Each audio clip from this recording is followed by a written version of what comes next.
Chapter 1. Gluttony. Somerset looked at the clock. It was almost 2 a.m. He had been in bed for more than an hour, but he was still awake. He had too much to think about. After 23 years as a homicide detective, it was never easy for him to go to sleep.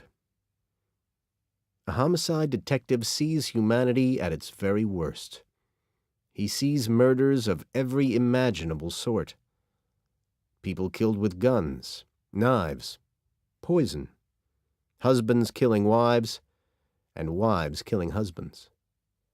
Children killing parents, friends killing friends, and people killing strangers, sometimes to rob them, sometimes for no reason at all. But now Somerset was leaving. He had only 7 more days left before he retired.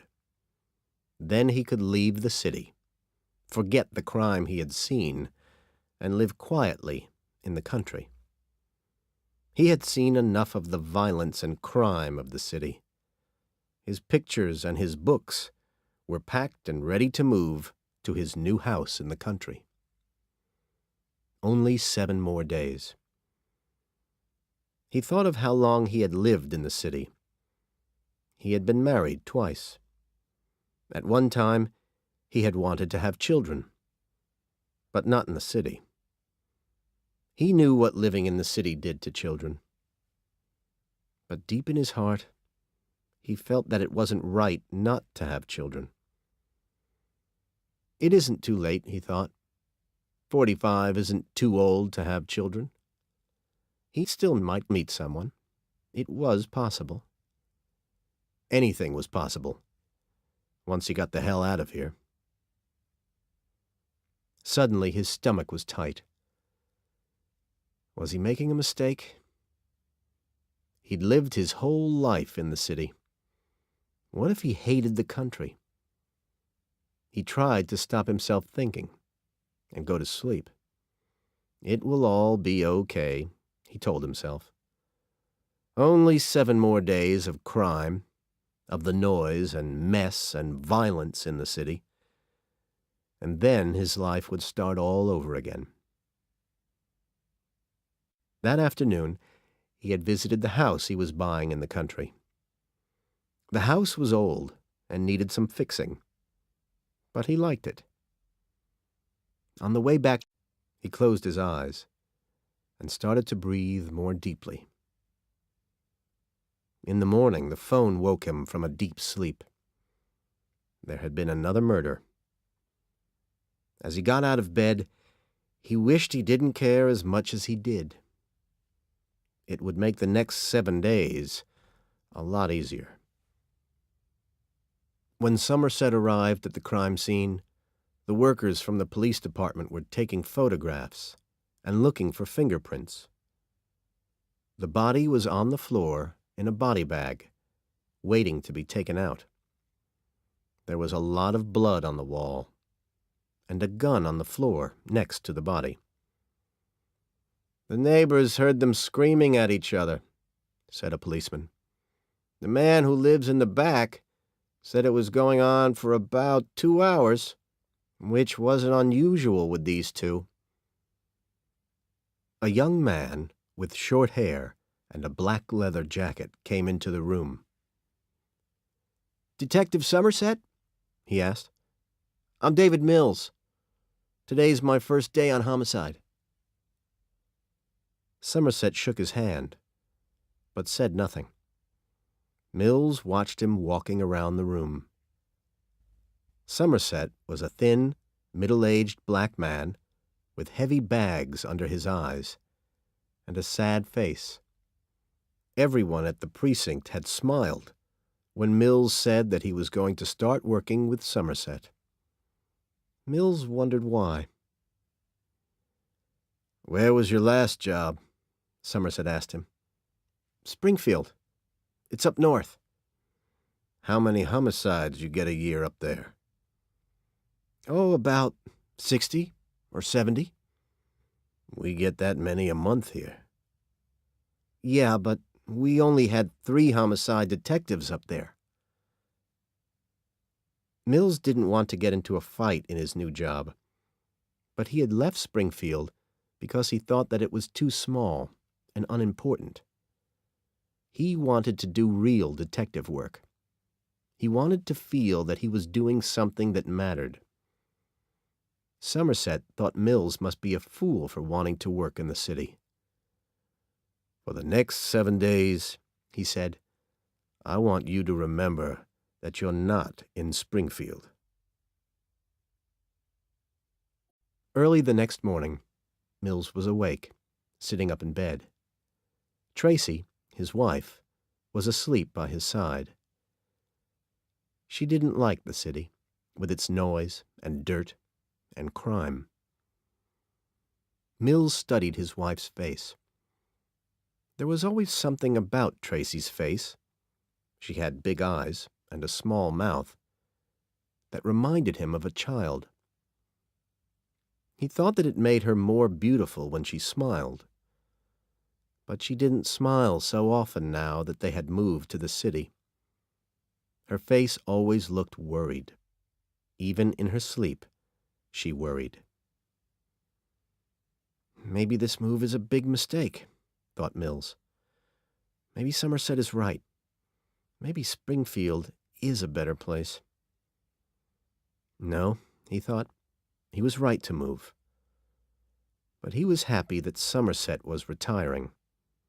He understood why everyone at the precinct wanted him to go. The phone rang. Tracy jumped up. "What is it?" she cried. Mills picked up the phone before it rang twice. "It's okay," he said. "It's only the phone." It was Somerset. "Meet me at 377 Baylor Street," he said. The way he spoke annoyed Mills. "What have we got?" he asked. "Possible homicide," said Somerset, and hung up before Mills could ask anything more. Outside the apartment block on Baylor Street, Somerset was already waiting when Mills arrived. "We'll need some lights," said Somerset. "The electricity is off inside." "Any guess about the time of death?" Mills asked Somerset. "No, but it seems he's been sitting with his face in a plate of spaghetti for 45 minutes now."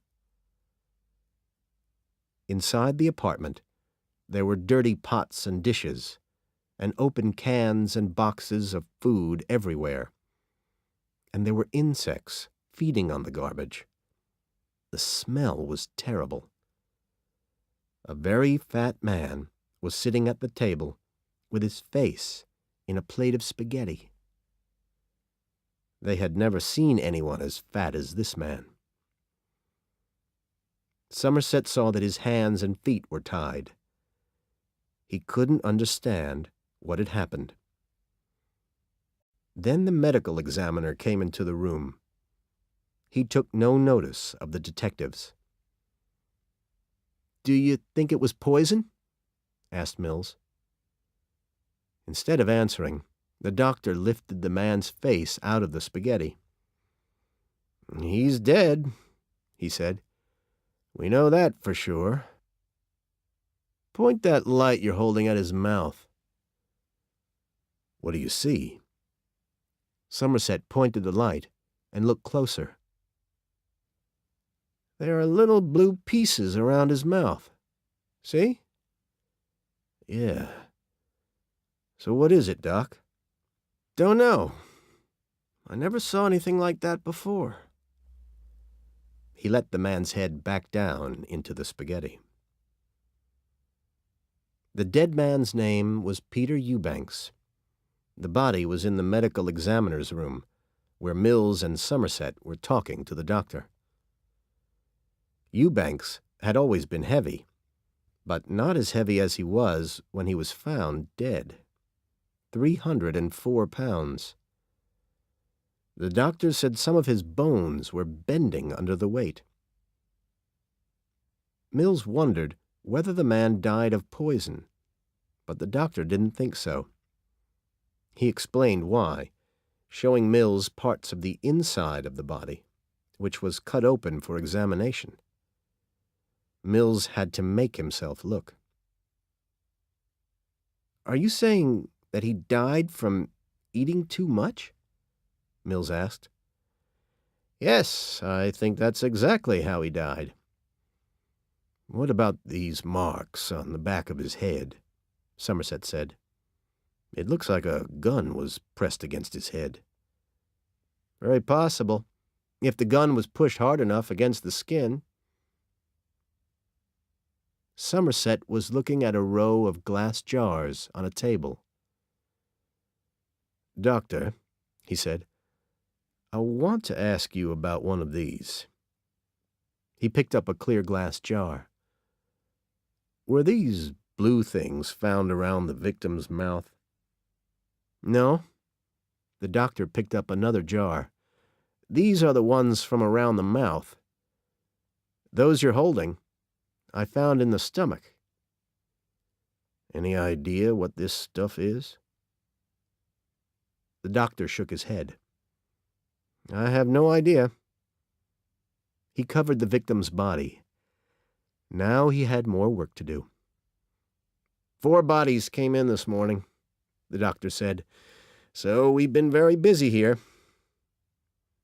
"Let me know as soon as you find out anything about this blue stuff, will you, Doc?" said Somerset as he went out. Back at the precinct house later that afternoon, the captain was sitting at his desk, reading the papers on the Fat Man case. The victim no longer had a name. He was just the Fat Man. Mills waited while the captain read the medical examiner's report. The captain was about 50, with big bags under his eyes and bad skin. Mills could see that Somerset had worked hard on this case. He wondered what Somerset was really like. What would Somerset do when he was in danger? Would he think more quickly than Mills did on the night that Rick Parsons was... Mills and Rick were old school friends. Rick was the best policeman they ever had in Springfield. But that night, when they were working on a murder case together, Mills thought that the murderer wouldn't shoot at the police. When Mills saw that the man had a gun, he hadn't fired quickly enough. He'd waited a little too long. The man fired at Rick, and now Rick would be in a wheelchair for the rest of his life. And no matter what Rick and Tracy said, Mills thought he was to blame. The captain was shaking his head over the papers. "This is very hard to believe," he said. "Do you believe it?" Somerset nodded. "The victim had to choose, eat or be shot. The killer put food in front of him and made him eat it. Perhaps this went on for 12 hours or more. The killer kept him awake and made him keep eating." The captain looked worried. Mills understood how he felt. He hadn't wanted to believe it either. "I think this is just the beginning," said Somerset. "We don't know that," the captain said sharply. "We have 1 dead man, not 4, not 3, not even 2. Then what's the reason for it?" Somerset looked tired. The captain was angry. "Don't start, Somerset," he said. "Don't start imagining things before they happen. You have no evidence that there will be another murder." Somerset was too tired to argue. "I want to be taken off the case," he said. "You've only got a week left," the captain said. "What difference does it make?" "This can't be my last case," said Somerset. "It'll go on and on. I don't want to leave it unfinished when I go. And if you want my opinion, Somerset pointed at Mills, this shouldn't be his first case. Mills jumped up. This isn't my first case, he shouted. You know that. This is too soon for him. He isn't ready for one of these, said Somerset. Look, the captain said, I don't have another detective I can give this to. We don't have enough people. You know that. Give it to me, Captain, said Mills. I can manage it. The captain turned and stared Somerset in the eye. You serious about this killer? You think he's just getting started? Somerset closed his eyes and nodded. Hell, the captain said, as often as I've wanted you to be wrong, you rarely are. That's why I'm leaving you on the Fat Man case, Somerset. As for you, Mills, I'm putting you on another case. But, Captain... No buts. That's all. Now go. Mills was so mad, he wanted to throw a chair through the window. He wanted to stay with Somerset. He just didn't want them to think of him as a beginner. He wanted to show the captain that he could manage on his own, even in the city. You heard me, Mills. Get going, the captain ordered. Chapter 2. Greed. The next morning, Somerset was in his office when the captain walked in. Have you heard? The captain asked. Heard what? Eli Gould was found murdered last night. Gould was possibly the top criminal defense lawyer in the city. No criminal was too nasty for Gould to defend. If they could pay enough, he would do anything to defend them and help them escape punishment. It didn't matter how terrible their crime was. Someone broke into his office and killed him, the captain said. They wrote the word greed on the floor, in his blood. Greed. Somerset could think of worse things that could be said about Eli Gould. I'm putting Mills on the case.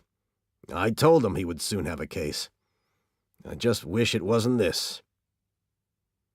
Somerset went back to his typing. I'm sure he'll do fine. The captain was shaking his head and looking doubtful. You won't like it out there in the country. You know, you're not really leaving. You only think you can leave.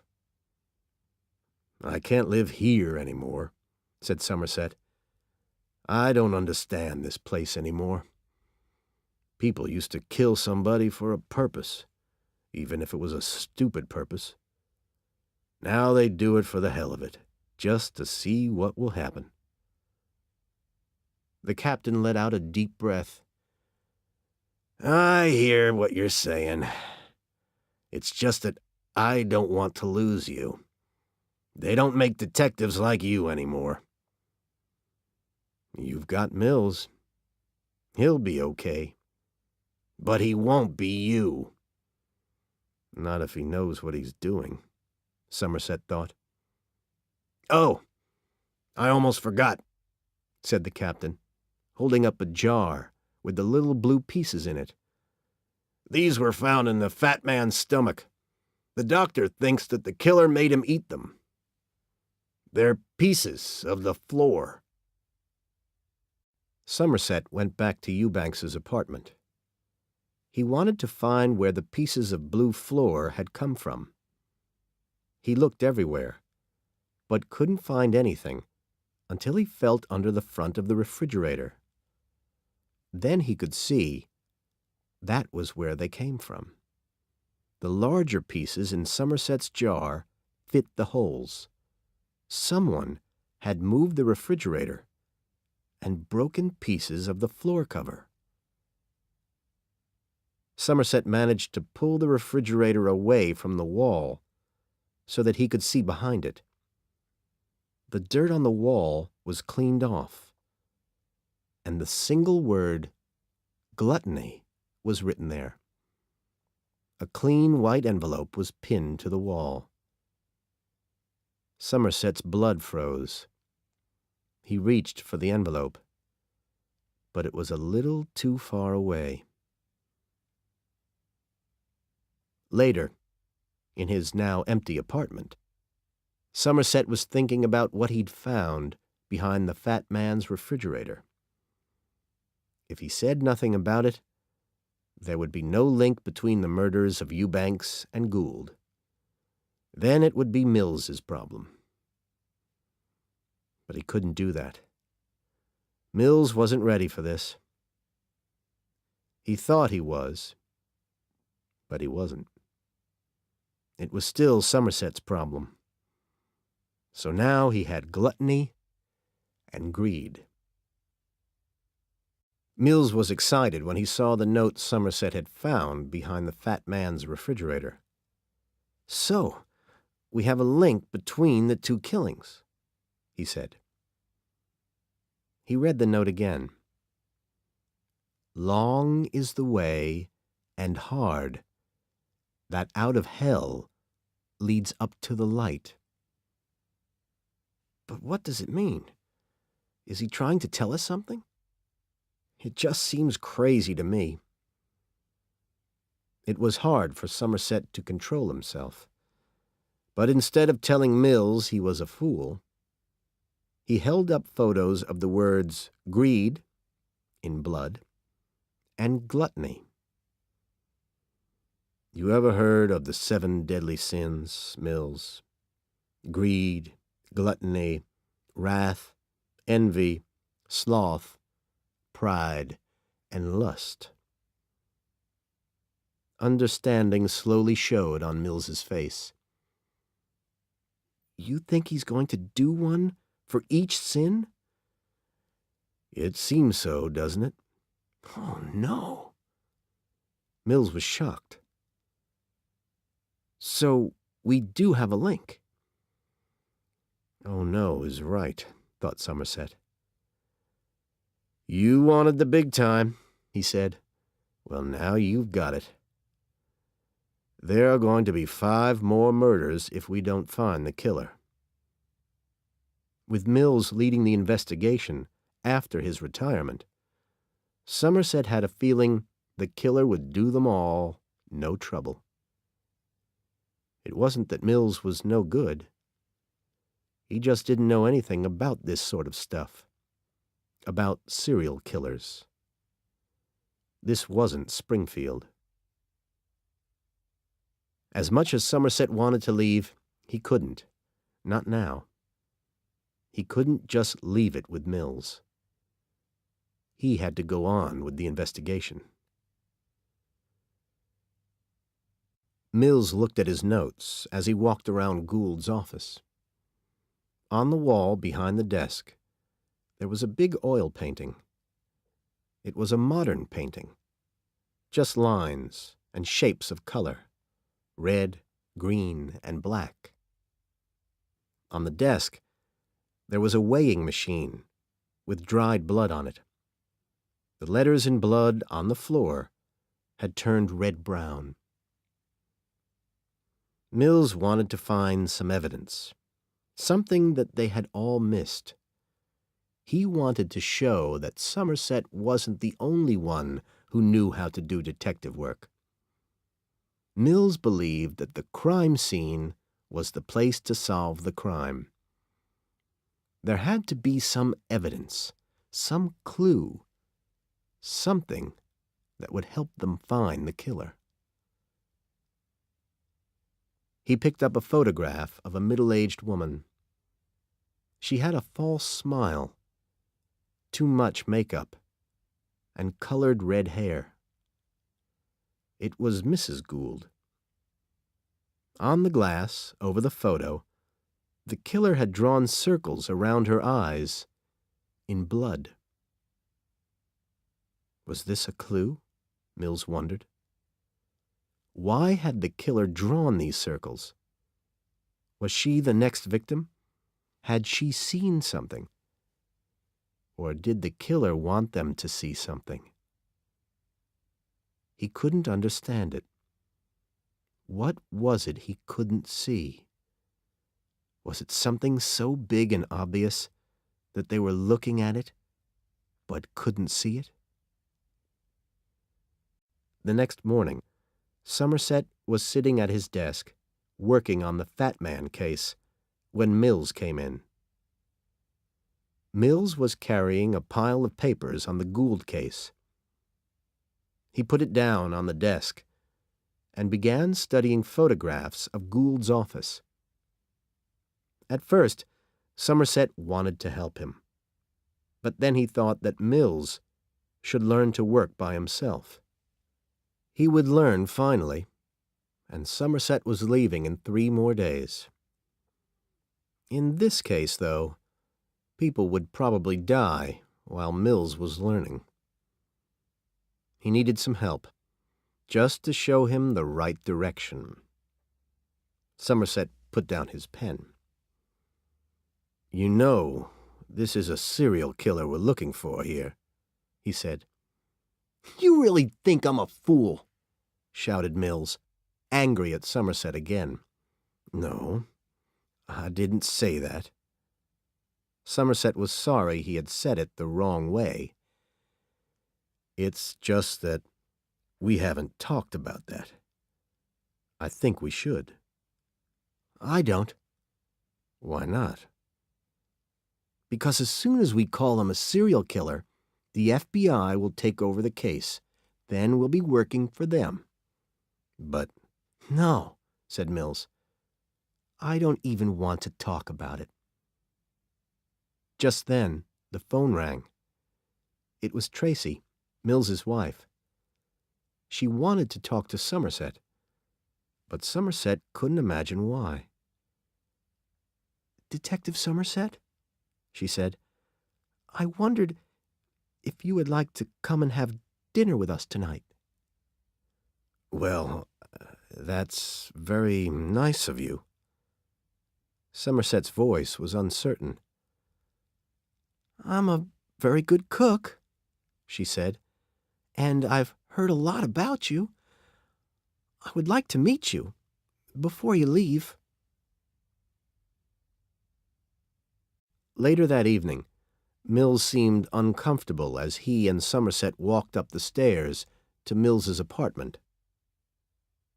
Somerset knew that Mills didn't like the idea of dinner together, but he wasn't sure why. In the dining room, the table was carefully prepared for 3.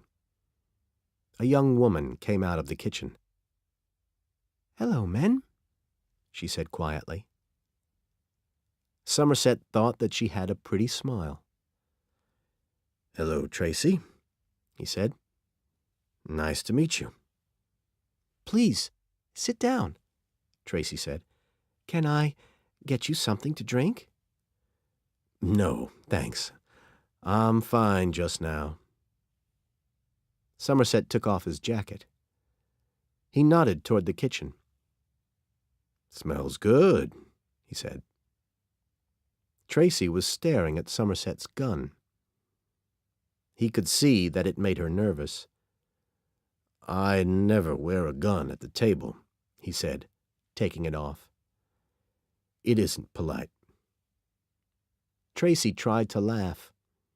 "You know," she said, "no matter how often I see guns, they still make me nervous." "Me too," said Somerset, putting his gun into his jacket pocket. "I hear you two were friends at high school," Somerset said. "Yes," said Tracy. "I knew then that this was the man I was going to marry." "So you're really an old married couple, if you count up the years," said Somerset. "Yeah, I guess so," she laughed. Tracy put a dish of lasagna on the table and poured wine into their glasses. Why aren't you married? She asked as she sat down. I was married. Twice. Somerset looked thoughtful as he drank a little wine. Somehow, it didn't work, though. That surprises me, she said. He laughed. People soon find that I'm not easy to be with, he said. Just ask your husband. Mills smiled. He's right about that. Later, with the table cleared and Tracy asleep, Mills and Somerset were studying the photos of Gould's office. I think I'm missing something, Somerset said. How do you think Gould was murdered? Well, the way I see it, the killer got into the office before the building was closed on Friday. Gould's body was found on Tuesday morning. The building was closed all day on Monday, which means that the killer was probably with Gould all day Saturday, all Sunday, and even Monday. Mills picked up a photo of Gould's body in the high-backed leather chair. Gould was undressed and tied up, he went on, but one arm was left free. Now, the weighing machine on the desk, that didn't belong to Gould. The killer brought it in. He gave Gould a sharp knife and made him cut out a piece of his body and weigh it. There was this note. He picked up a photo and gave it to Somerset. Look at this. Somerset read the note. 1 pound of meat, no more, no less. His face was hard. Saturday, Sunday, Monday. He wanted Gould to take his time, to sit there and think about it. What do you do when there's a gun in your face? Right. Mills picked up another photo. It showed the picture of Mrs. Gould, with the eyes ringed with blood. This is a photo of Mrs. Gould, he said. If the killer's telling us she saw something, I don't know what it could be. She was out of town when it happened. What if it's not something she's seen, but something she could see, but she hasn't had the chance yet? Yeah, but what is it she's supposed to see? Somerset shook his head. Only one way to find out, he said. Mrs. Gould was in a safe house, guarded by the police. When Mills and Somerset walked in, Mills thought that it looked like a place where someone might go to kill himself. Mrs. Gould was sitting on the bed, crying. I'm sorry to come here so late, Mrs. Gould, Mills said, but it's all right. I haven't slept since. She began to cry again, holding her hand over her mouth, as if to stop herself. Mills took out the photographs. Mrs. Gould, he said, I need you to look at these again and tell me if there's anything that seems strange or in the wrong place, anything at all. But she wouldn't look. I've looked at them 1,000,000 times, she said. I don't want to see them again. Ever. Mills hated to see women cry, but he knew he had to do this. Please, Mrs. Gould, anything at all. Take your time. Please. There's nothing there, she said. She wouldn't look at the photos again. There's something there that we're not seeing, said Mills. You're the only one who can help us now. We need your help if we're going to get the person who did this. "All right," she said. She took the photos and started to look at them, but too quickly, Mills thought. She stopped at one picture and looked again. "What do you see?" asked Mills. "The painting," she said. The photo showed the desk, with the big modern oil painting on the wall behind it. "What about the painting?" Mills asked. She looked up at him, as if he had done something wrong. "Why is it upside down?" she asked. Somerset took the photo from the woman's hand and looked at it. "Upside down?" he said. Mills and Somerset went straight to Gould's office. Somerset looked up at the painting. "You sure our people didn't move it?" "Even if they did, the photos were taken first."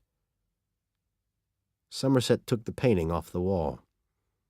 Mills thought there would be another message behind it, written in blood. But there was nothing.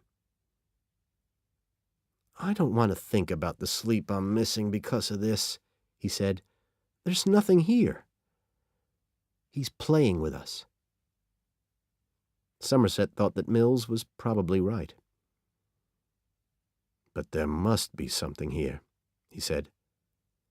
He was staring at the wall where the picture had been. "What is it?" Mills asked. "Quiet. I'm thinking." This made Mills angry. Did Somerset think that he was really a fool? Somerset took out a brush and a small box. Standing on a chair, he began to brush the wall with fingerprint dust. "Do you know how to do that?" Mills was doubtful, but Somerset kept on working. Mills tried to be patient, but he wanted to see what Somerset had found. "What is it? What do you see?" "Nothing, right?" "Wait, just wait," said Somerset, still working. Finally he moved away, and Mills got a good look at what he had found.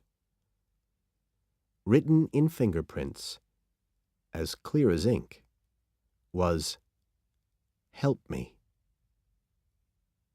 Mills couldn't believe what he saw. He looked at Somerset in surprise. "This guy really is good," he thought. Chapter 3. Sloth. Somerset needed to know if the fingerprints he had found matched those of a known criminal. He and Mills watched the computer operator as he began to search. "I've known this to take as long as 3 days," the operator said. "So why don't you wait outside?" Outside the computer room was an old sofa. Somerset sat down and looked at his watch. It was 1:20 a.m. Mills got a can of Coke from a machine and sat next to Somerset. "You think our guy is crazy and asking for help? Is that his problem?" Mills asked. "No, I don't think so. It doesn't fit. I don't think he wants us to stop him. Not until he's finished." "I don't know. There are plenty of people doing things they don't want to do because they have voices in their heads telling them to do bad things." Somerset shook his head. "Not this guy. He may be hearing voices, but these murders were well planned. He's not going to stop until he's finished what he wants to do." Mills said nothing. He drank some Coke, looking at Somerset. "Something wrong?" Somerset asked. "Why is it that nobody believes you're going to retire?" Somerset didn't know how to answer this, because sometimes he didn't believe it himself. Instead, he said, "You meant what you said to Mrs. Gould tonight about catching this guy, didn't you?" "Of course. I could never say that to her. I've seen too many killers plead madness. The ones that can pay get a lawyer like Gould to defend them, and a lot just disappear. They kill for a few weeks or months, and then we never hear from them again. I can't think the way you do. That's why I'm going." "If you think that, then what are we doing? Tell me." "We just get all the facts, all the evidence. We write it down and hope that someday it will be used." Somerset knew that whatever he did, it rarely ended the way he wanted. In the end, 12 ordinary people decided whether a criminal was guilty or not guilty. "Wake up, sleepyheads. You have a winner." It was the captain standing over them. Mills and Somerset had fallen asleep on the sofa. Mills looked at his watch. It was 6:25 a.m. Never enough sleep, he thought. "Here's your man." The captain showed a photo to Mills and Somerset.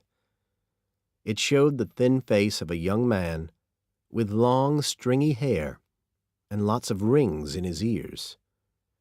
Victor Dworkin was his name, age 25. "We know Dworkin.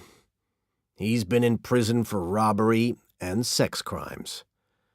The last time he was in trouble with the police, his lawyer helped him go free. That lawyer was Eli Gould, Mr. Greed." Mills's eyes lit up. "That's our link," he said. "Wait. Nobody has seen or heard from Dworkin for months. But we do have an address, and we're checking it now." A red-haired officer called California and 4 other policemen in uniform came running toward them. The captain began giving them their orders. "What do you think?" Somerset asked Mills. "Is Dworkin our killer?" Mills thought for a moment. "He doesn't seem like our man, does he? I don't see our killer fitting that description." Somerset nodded. "No," he said. "Our guy seems to have more purpose. Dworkin looks like the type who has trouble getting out of bed in the morning." "Yeah, but what about the fingerprints?" Somerset took a deep breath. "Yes, they're his. So I suppose it must be him." Mills and Somerset were in their car, following the black police van, taking California and the uniformed men to Dworkin's apartment. Somerset took out his gun and checked it. Mills nodded at the gun. "You ever get hit by one?" "A bullet? No. 23 years on the job, and I've only taken out my gun 3 times. Never fired it, though. Not once." He put his gun away. "How about you?" Mills shook his head. "Never got hit. Pulled my gun out once. And fired it." "Yeah?" "Yeah. It was my first time on something like this. The guy had killed his wife. I didn't think he was the kind who would shoot at the police. But when we broke through the door, he was holding a gun on a cop outside the window. He fired once. I fired 5 times. "How did it end?" asked Somerset. Mills thought for a moment. He changed the story a little because he felt so guilty. I killed him. The other cop was hit in the leg." He wondered if he should tell Somerset what really happened to Rick that night. "So, how did it feel, killing a man?" "I thought that it would be bad, you know. But that night I slept well." But that was only because he hadn't known about Rick then. Later, when he knew that Rick would never walk again, he didn't sleep so well. He still didn't.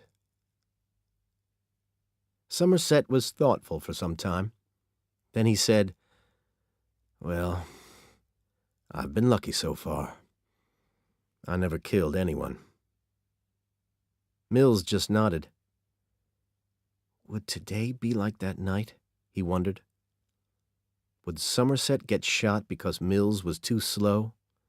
No way, he thought. He wasn't going to let that happen again. The van stopped in front of them. This was Dworkin's apartment block. The uniformed police ran into the building. Somerset and Mills followed them in. Mills's mouth was dry. It had been just like this when Rick was shot. He pulled out his gun as they climbed the stairs. On the 3rd floor, they stepped over a man who was so drunk he couldn't move. Then they got to Dworkin's apartment. California waved everyone back to make room for the 2 men breaking down the door. "Move!" California shouted as the door broke open. "Police!" he shouted as he pushed through the broken door, holding his gun. "Police officers!" When Mills finally got inside, he saw that the apartment was small, dirty, and very dusty. The uniformed cops were everywhere. "In here!" California shouted. Mills moved fast to get into the bedroom first.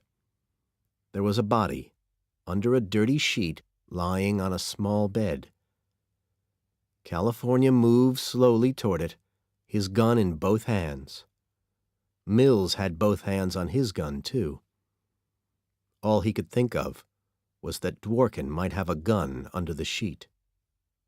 He might shoot California, just as Rick had been shot. "Good morning!" California shouted.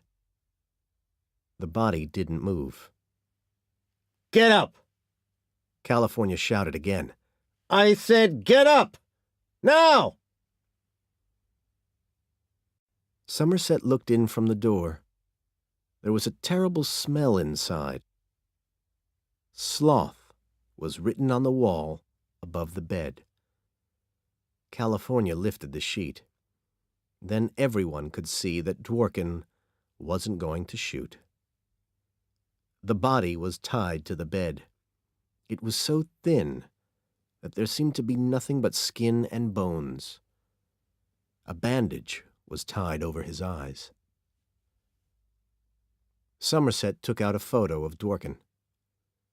"Is it him?" Mills asked. "Yeah, it's him." California pointed with his gun at the man's right arm. The hand had been cut off at the wrist. Mills kept shaking his head. He couldn't believe what he saw. "Oh, no, no," he was saying. One of the policemen showed Somerset some photos pinned to the wall. They showed Dworkin tied to the bed. Each one had the date written under it, and in each one, the body was thinner.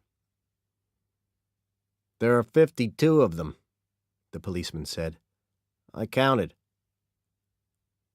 Somerset pointed to the date on the first photo. "Exactly 1 year ago today," he said. "What kind of man is this killer?" Suddenly, a loud noise came from the body.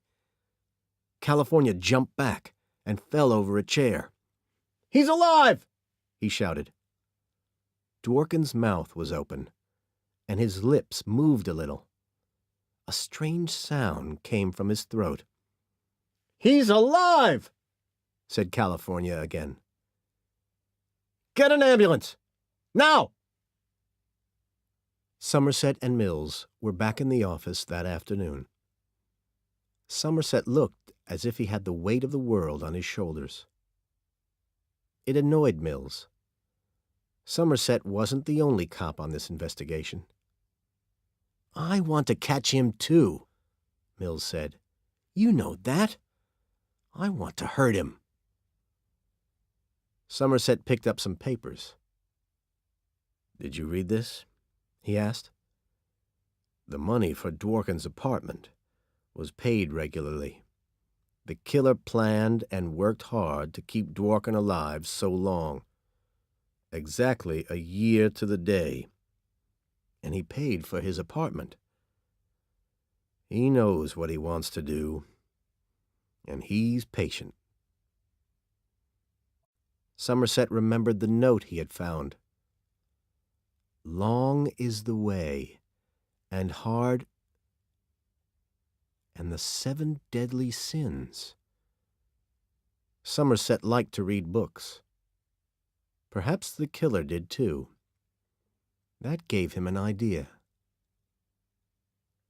He took Mills with him to the public library. Somerset seemed to have friends everywhere. In a short time, he had a computer list of people who had borrowed books on subjects like crime, sin, the church, homicide, anything that would interest the killer. They sat in Somerset's car and checked the list. Mills thought they were wasting their time. "You got a better idea?" asked Somerset. "Maybe this is one we should check," said Mills, suddenly sitting up. "This guy's had," he counted, "over 30 of these titles." "What's the name?" "You won't believe it," said Mills. "John Doe." Somerset started the engine. "What address?" he said, as the car pulled into the street.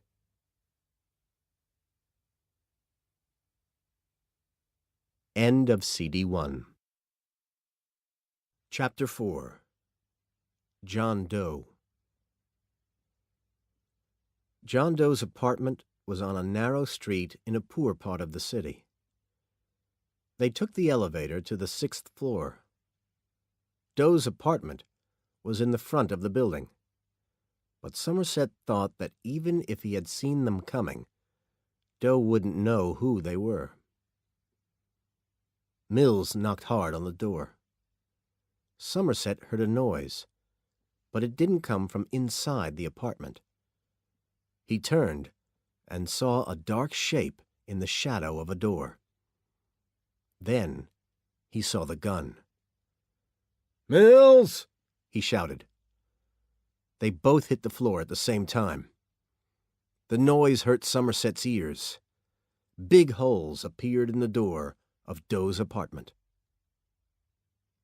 "Hollow bullets," thought Somerset. He imagined Mills getting shot. He would have to tell Tracy. But Mills had pulled his gun and run after Doe before Somerset could even think of stopping him. "Be careful," he thought. He was worried for Tracy. Somerset followed Mills down the stairs. Doe was standing on the floor below, his gun in his hand. Mills jumped back just as Doe fired. The bullet hit the wall close to Somerset. Mills waited for another shot. Instead, he heard a door close. As fast as he could, he ran through the door and saw Doe running. Doe pushed a woman away and ran into her apartment. "Police!" Mills shouted as he followed Doe into the apartment. he saw Doe climbing through a window onto the fire escape. Mills ran to the window. Doe fired again, breaking the glass. When Mills looked again, he couldn't see Doe, but he could hear him running. Out on the fire escape, Mills ran and jumped to the ground. When he reached the street, he wanted to scream. There were people everywhere. In this crowd, he would never see Doe. Then, suddenly, impossibly, he saw him. Doe was waiting to cross the street, looking for a break in the traffic. Mills ran straight into the street. Cars and trucks rushed past him, the drivers shouting at him. Doe could see that Mills was following him. He ran through the traffic and disappeared into a narrow, dark street. Mills was close behind him, running fast. Suddenly, something hit Mills in the face. He dropped his gun. He heard it hit the ground. Then he fell.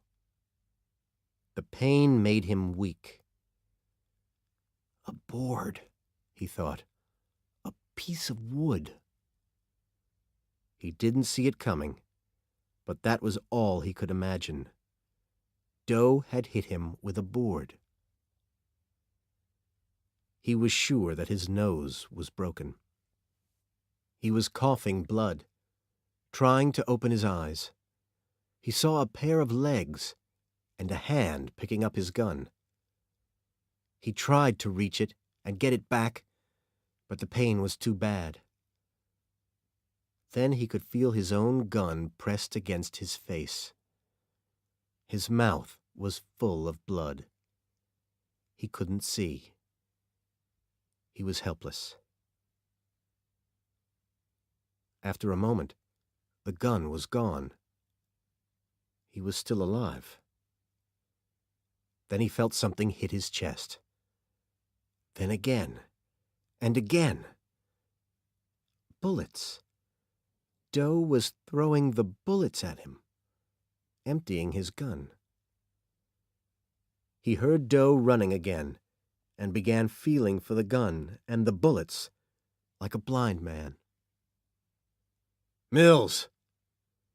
It was Somerset running toward him. "You all right?" Somerset knelt down next to Mills. "I'll call an ambulance." "No, I'm fine." Mills got to his feet. What happened? Somerset wanted to know, but Mills was too angry to talk. He wiped the blood from his eyes and ran past Somerset as fast as the pain let him. Somerset tried to keep up with Mills, tried to get him to tell what had happened. But Mills was too angry. He was going to do something stupid. Somerset knew it. The broken door of Doe's apartment opened easily. Inside, everything was dark, because the walls were painted black. So were the windows. The living room had only a lamp and a chair in it. The next room they looked into was also painted black. There was one small bed with a dirty sheet on it. In the middle of the room was a small desk and a lamp. Inside the desk were neat rows of empty medicine bottles and boxes of bullets. Mills saw that some of the bullets were the hollow type that are called cop killers. In a corner of the room was a small table. On it, there was a careful arrangement of things around a large glass jar. In the jar was a human hand. Victor Dworkin, thought Mills. Oh, man. Mills found the bathroom. It had only a soft red light. Doe had made it into a photographic darkroom. Film hung all around. Photos were pinned to the wall everywhere. There were pictures of Peter Eubanks, still alive. Eli Gould, cutting into his own body. Victor Dworkin, his face, asking the camera for pity. There were also pictures of a blonde woman sitting on a bed. She wasn't hurt, but she looked very uncomfortable. Mills could see how much work and preparation Doe put into his killing. There were also photos of Somerset and Mills at Dworkin's apartment. Suddenly, a phone rang. Mills ran out of the bathroom. Somerset was running the other way. "Where is it?" he said. Mills found the phone in the bedroom. He picked it up. "Hello?" he said. Nothing. Someone was there, but he wasn't saying anything. Mills said, "Hello?" again. "I admire you," said a thin voice finally. "I don't know how you found me. I admire you detectives more every day." "Okay, John," said Mills. "Tell me—" "No. You listen to me. I'll have to change my plans now. I just had to call to say how clever I think you are, and to apologize for hurting one of you." Mills was really angry, but he didn't answer. "I'd like to say more," Doe went on, "but I don't want to spoil the surprise." "What do you mean, John?" "Until next time," said Doe. "John, wait!" But Doe was gone. In another room, Somerset discovered John Doe's library. 3 of the walls were covered with books, the same kind of books that Doe had borrowed from the public library. Somerset wondered how Doe found time to read them all. One wall was covered with Doe's notebooks. There were thousands of them, each one with about 250 pages, all filled with Doe's own writing and with photos and pictures cut from magazines. Mills thought that these notebooks were crazy, but Somerset disagreed. He thought that they were horrible, but interesting.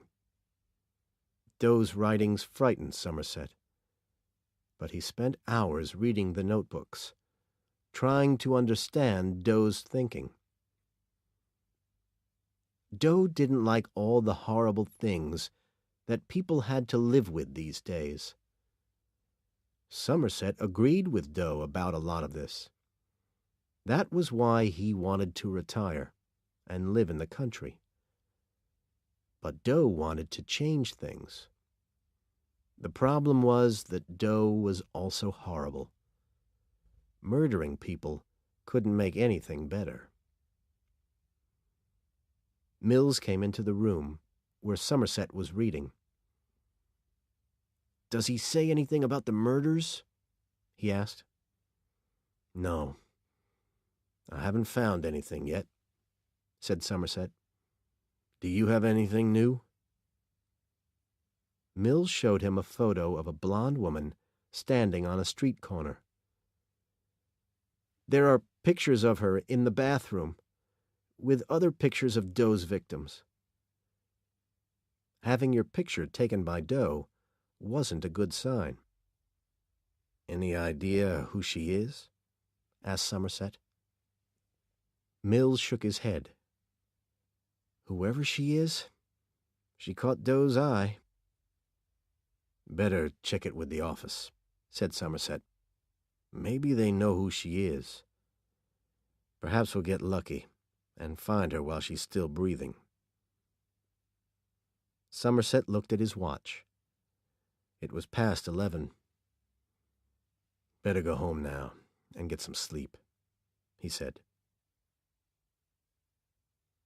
Chapter 5. Lust.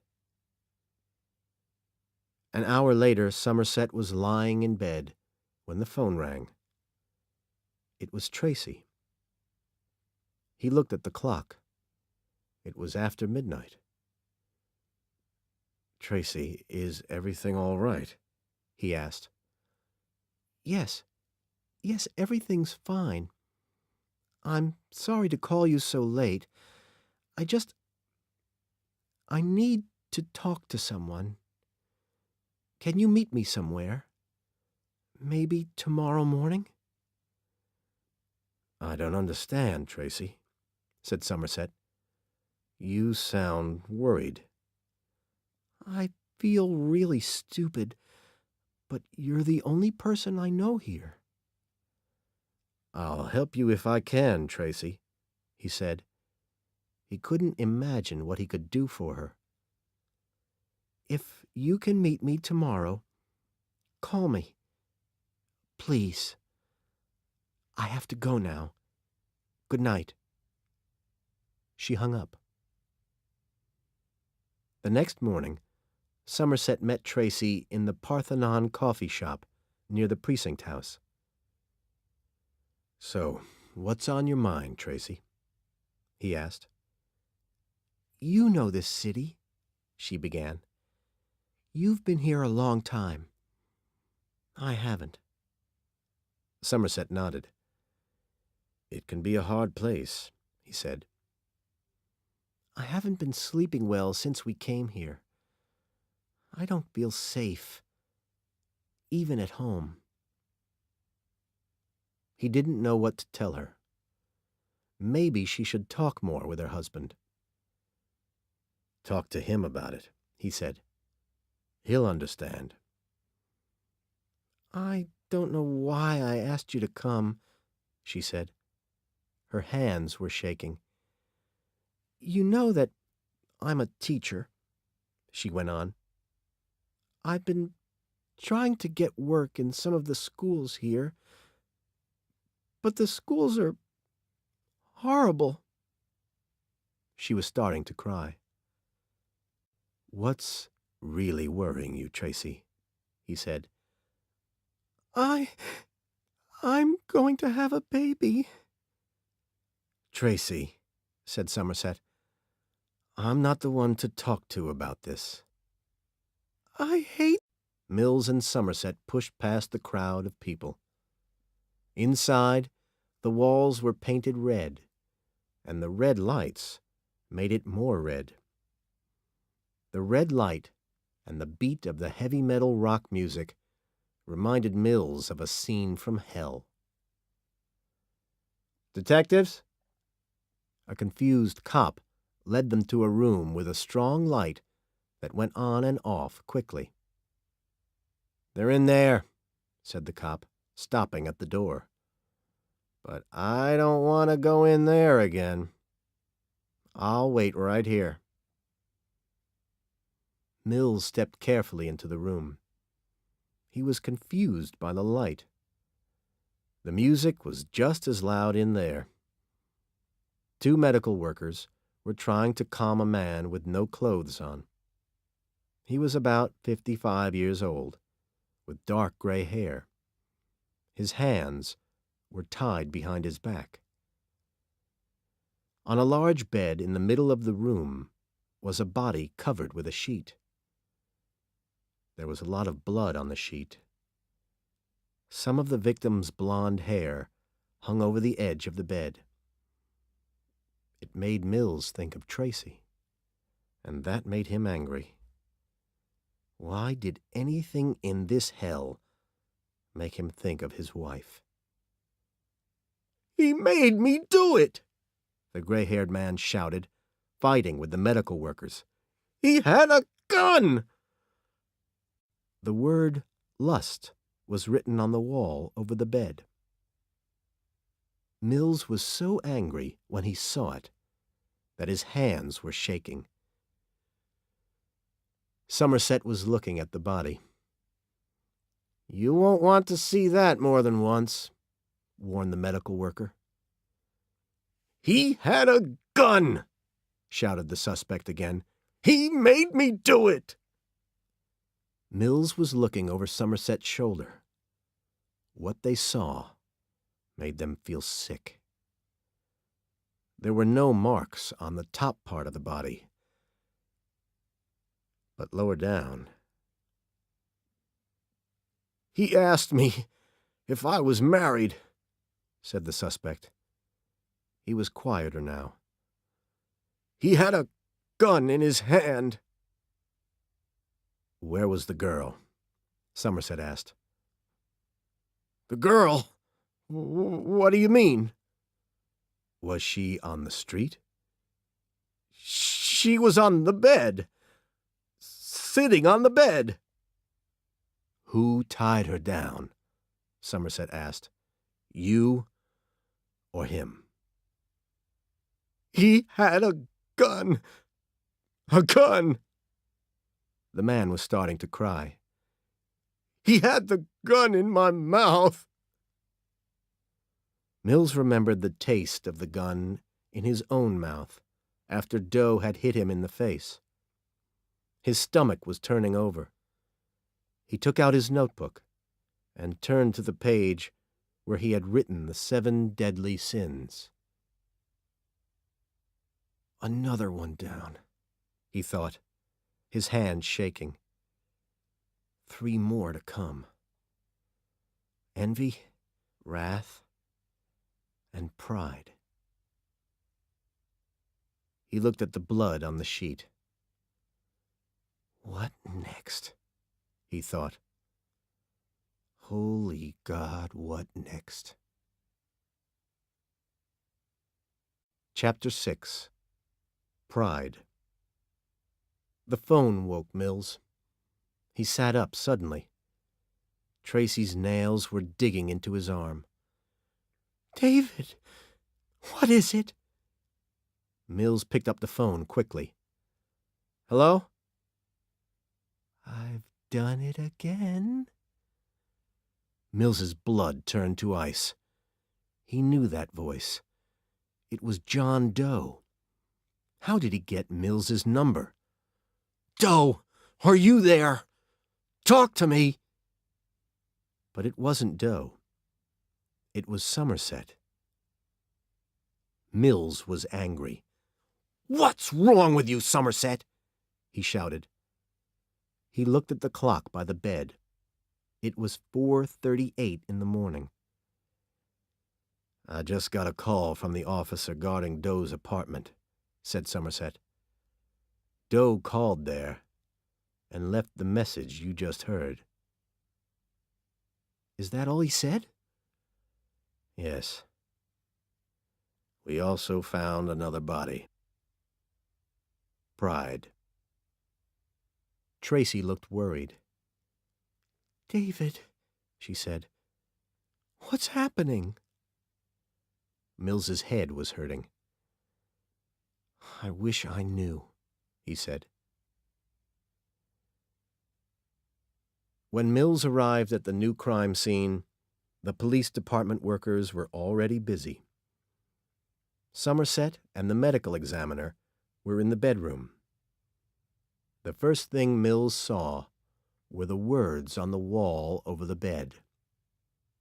Pride. Then underneath, "I did not kill her. She was able to choose." Sitting up in bed was the body. Her face was bandaged. There was blood on the bandage. In one hand, she held a small bottle. 2 red pills had fallen out onto the bed. The bed was crowded with soft, woolly animals. The doctor started to cut through the bandages around her head. Mills was afraid of what he was going to see. Somerset had found a photo of the victim. He showed it to Mills. Her name was Linda Abernathy. She was beautiful. The doctor took off the bandage. Her nose was gone. Mills had to look away. His stomach was turning over. He had to leave the room.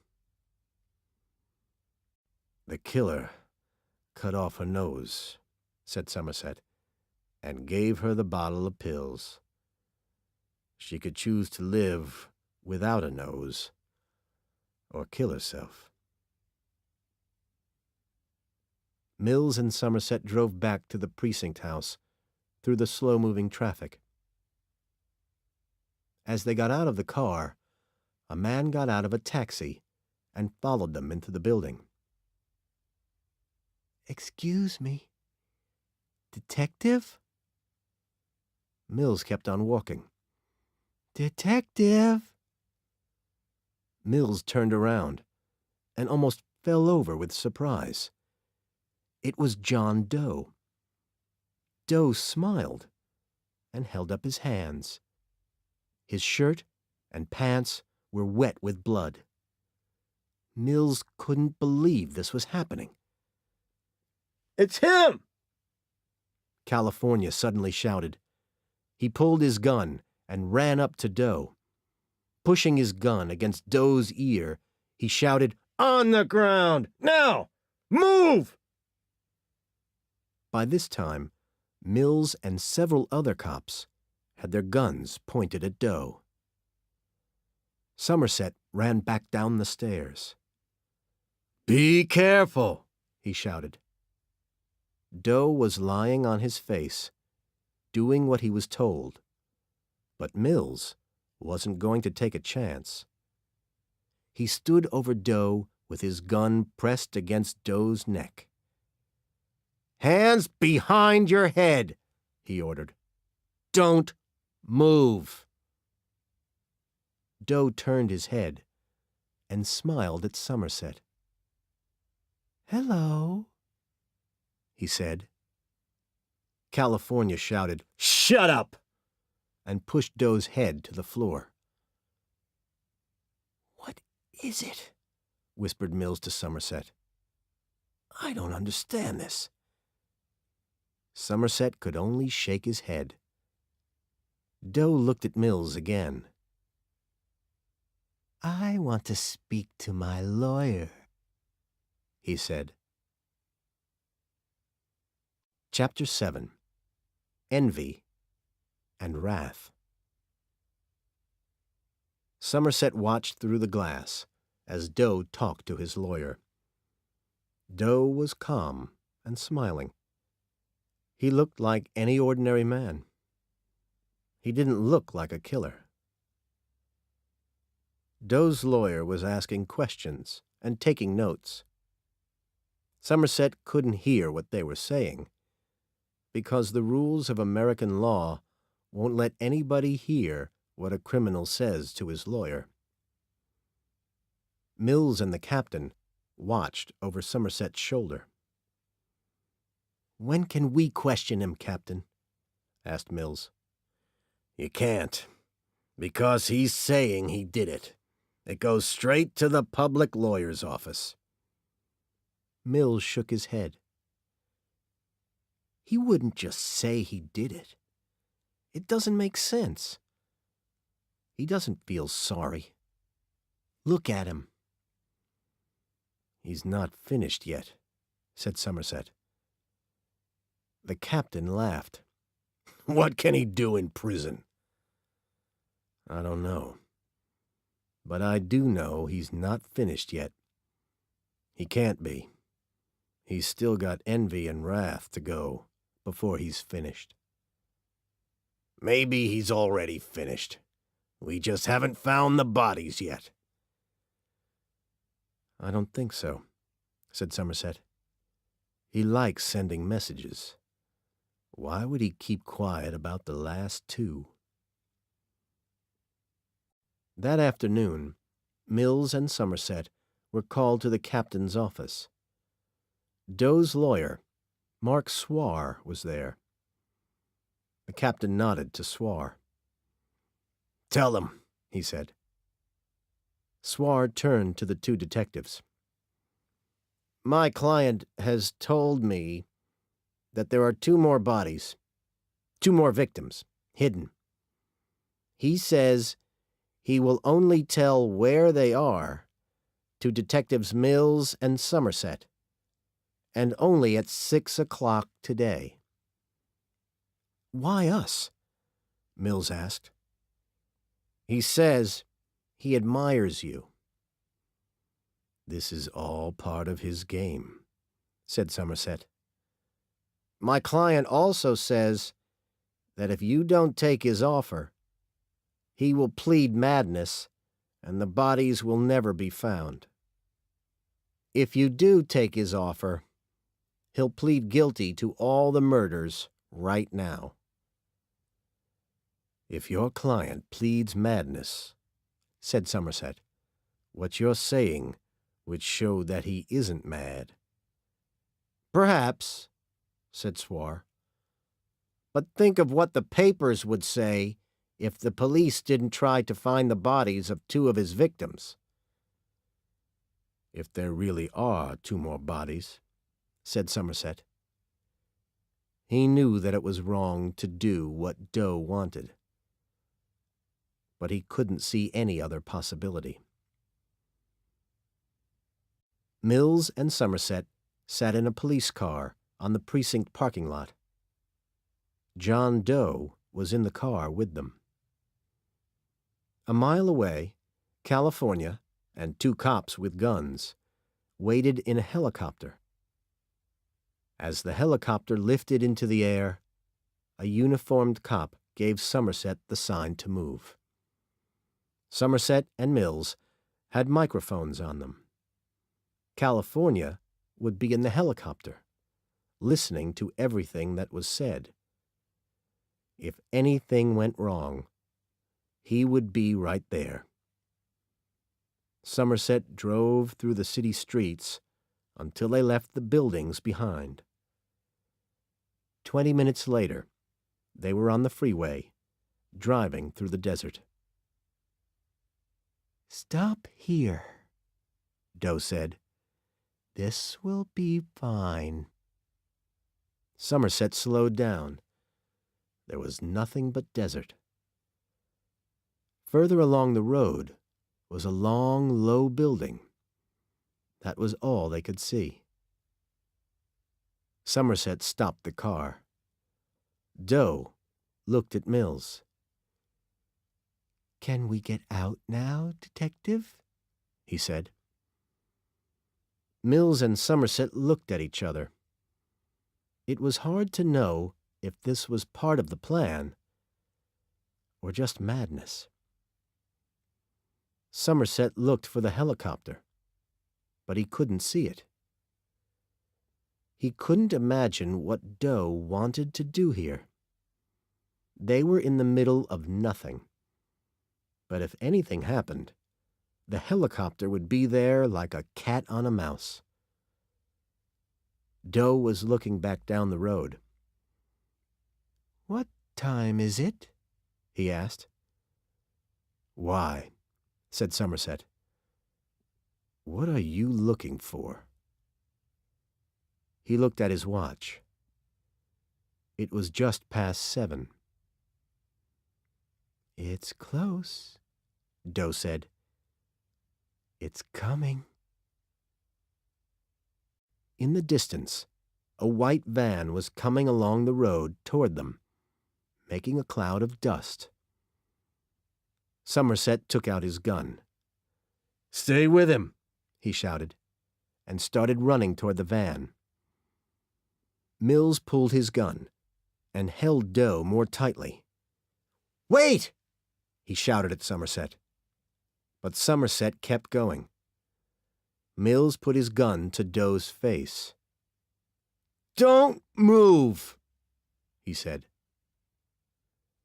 California tried to hear what Somerset was saying.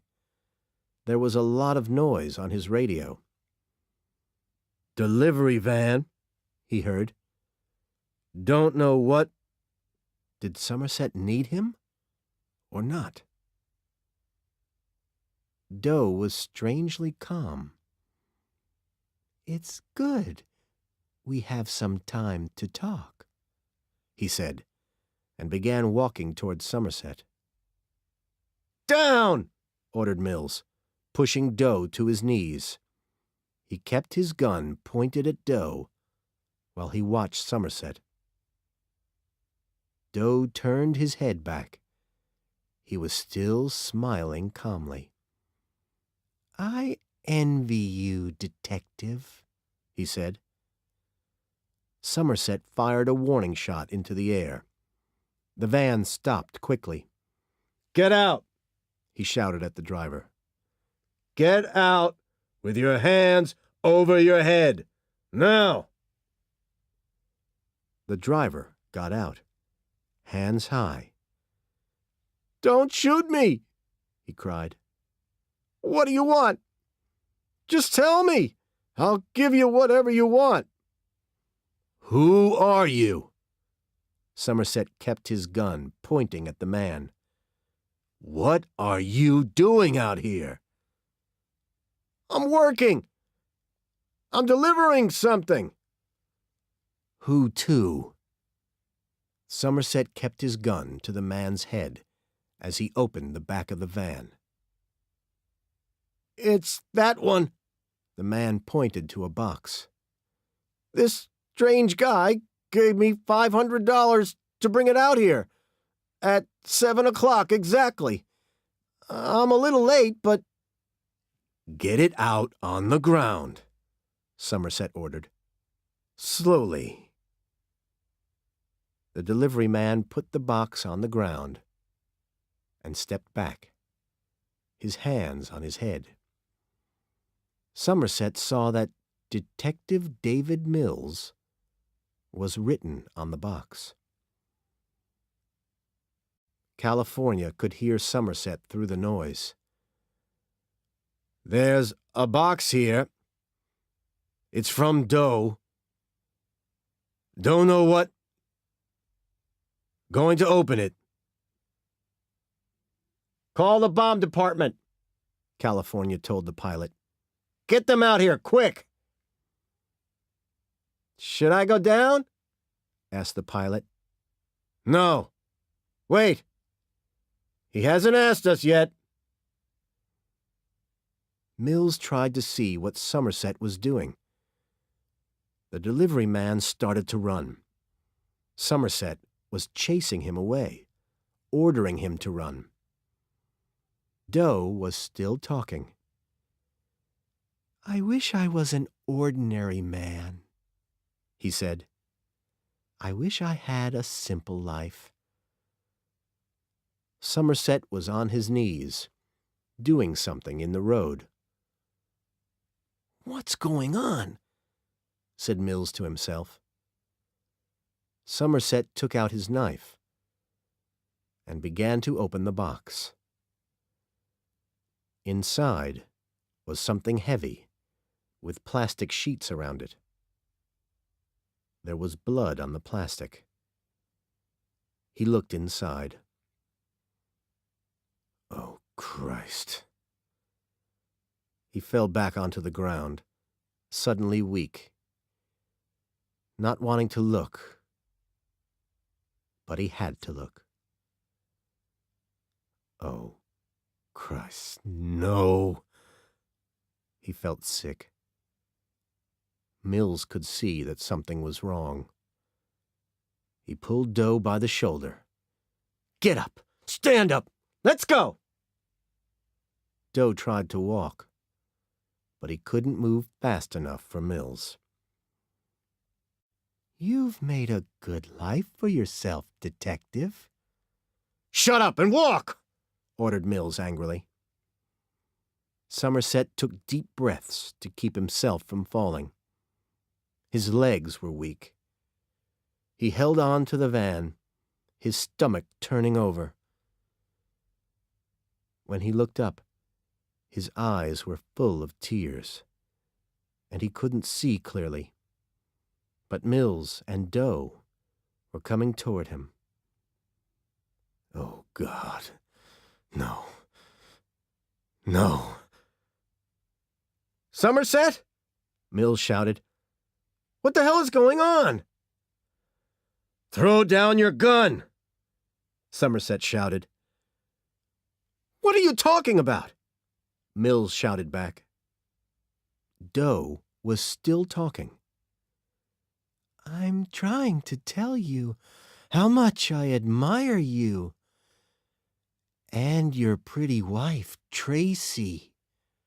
Mills turned around fast. What did you say? Doe was smiling. Somerset ran up to Mills. Throw down your gun. That's an order.